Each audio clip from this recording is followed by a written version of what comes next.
हथवा सिन्होरा लिहल कवन दुलहे ठाड़ जी मंगिया उघरा धन करी सिंदूरी दान जी मंगिया उघरा धन करी सिंदूरी दान जी हथवा सिन्होरा लिहल कवन दुलहे ठाड़ जी मंगिया उघरा धन करी सिंदूरी दान जी मंगिया उघरा धन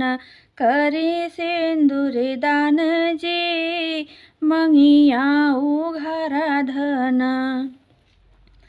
पहिली ही चुटकी स्वामी गौरा पहिराई जी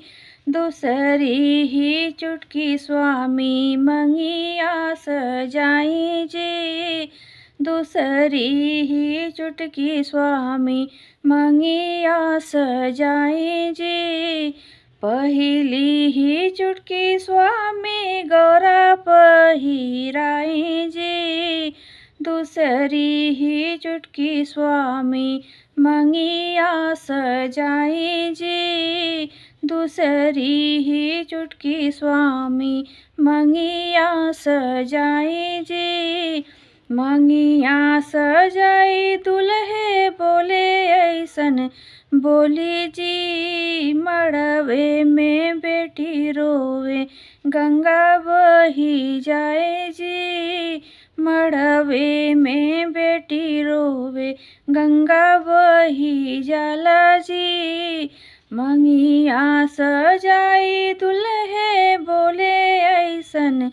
बोली जी मड़वे में बेटी रोवे गंगा बही जाला जी मड़वे में बेटी रोवे गंगा बही जाला जी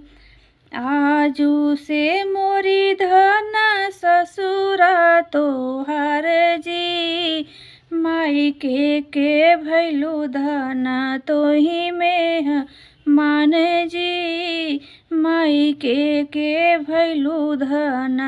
तोही में मान जी आजू से मोरी धन ससुरा तोहर जी मायके भैलू धन तोही में मान जी मायके भैलू धन तोही में मान जी तोहरे ही मने स्वामी संसार हमार जी मायके चार दिन ससुरा हमार जी मायके चार दिन ससुरा हमार जी तोहरे ही नामे स्वामी जीवन हमार जी जहाँ राउर जइहे स्वामी उहे मोर घर जी जहाँ स्वामी रखिए उहे बाड़े मोर संसार जी जहाँ स्वामी रखिए मोहे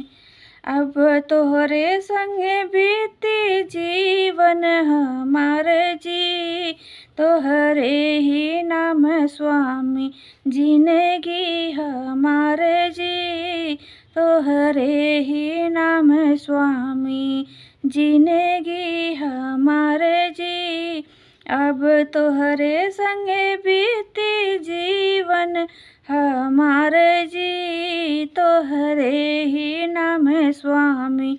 जिंदगी हमार जी तोहरे ही नाम स्वामी जिंदगी हमार जी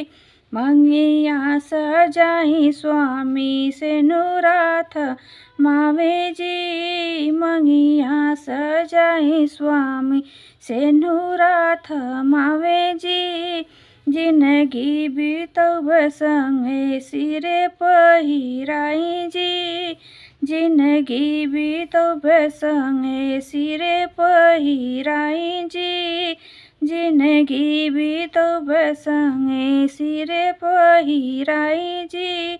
लेहु स्वामी से नूरा मोर मंगिया सजाई जी। लेहु स्वामी से नूरा मोर मंगिया सजाई जी। लेहु स्वामी से नूरा।